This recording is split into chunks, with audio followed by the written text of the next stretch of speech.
A new era begins at the University of Nebraska with the choice of a new president. As Steve White reports, it may have taken some time, but regents say it is important to get this right for the long term. Regents have been accused of dragging out their search, a claim they dispute, saying they moved quickly and have their man.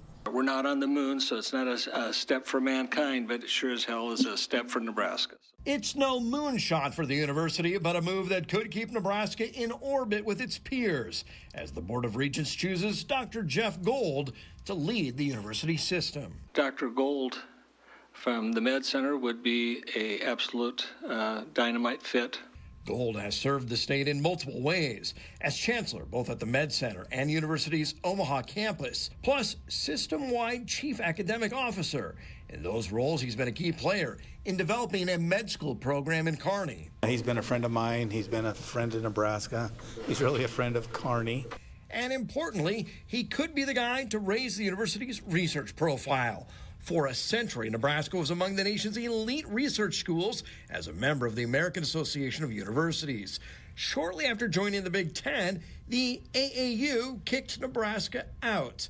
In the changing landscape of big-time college sports, the Huskers want to be seen as equal with their peers and rejoin the AAU. That's a critical piece of this puzzle.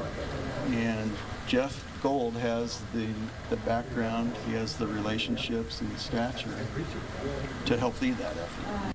Nebraska scientists have grumbled the AAU doesn't value agricultural research highly enough, but the university also separated medical research when reporting dollars, something they're changing. I think getting our research combined between the flagship campus here in Lincoln and UNMC campus is huge, especially as we evaluate how best to regain entry into the AAU. If confirmed, Gold will succeed Ted Carter, who left for Ohio State. Regents say they felt under attack. We talk about the fog of war often in the military. As the governor called on regents to act, board members say they were already closing in. I can tell you a couple of weeks ago we had already scheduled a time where we were meeting with the finalists to go over term sheets.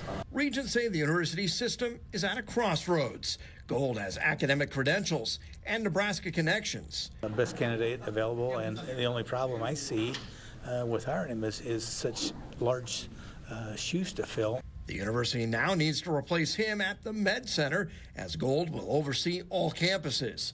Most importantly, they say he's demonstrated a commitment to students, and despite recent drama, they feel Dr. Jeff Gold came out on top. For today, Jeff Gold's the winner.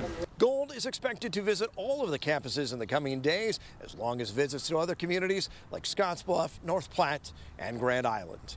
Reporting in Lincoln, I'm Steve White. And Dr. Gold meeting this afternoon with reporters in Omaha just hours after being named the priority pick by the Board of Regents.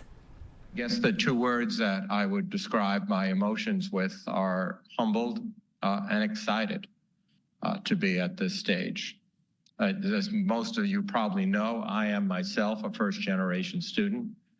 I'm a product of a large public high school in the inner city of New York, and I'm a student whose undergraduate engineering degree, medical degree, and decade of residency and fellowship training depended on scholarships, work study, student loans. And as a result of that, I am even more humbled to stand before you today, and frankly, as an example of what higher education can really mean to an individual such as myself and hopefully generations of Nebraskans to come. UNK Chancellor Doug Christensen thinks he's the best person for the job. He says the university needs someone who has connections in the community, and according to Christensen, he does. Gold is currently chancellor at the University of Nebraska Medical Center, and Christensen explains they have several students who are going into healthcare professions across the state. Christensen says the students are the pipeline to our workforce in Nebraska. And with Gold having a good relationship with the legislator, he will be able to address each campus's needs within the state. With the schools being dependent on tax dollars, Christensen says he believes this could benefit the university system and keep it on track.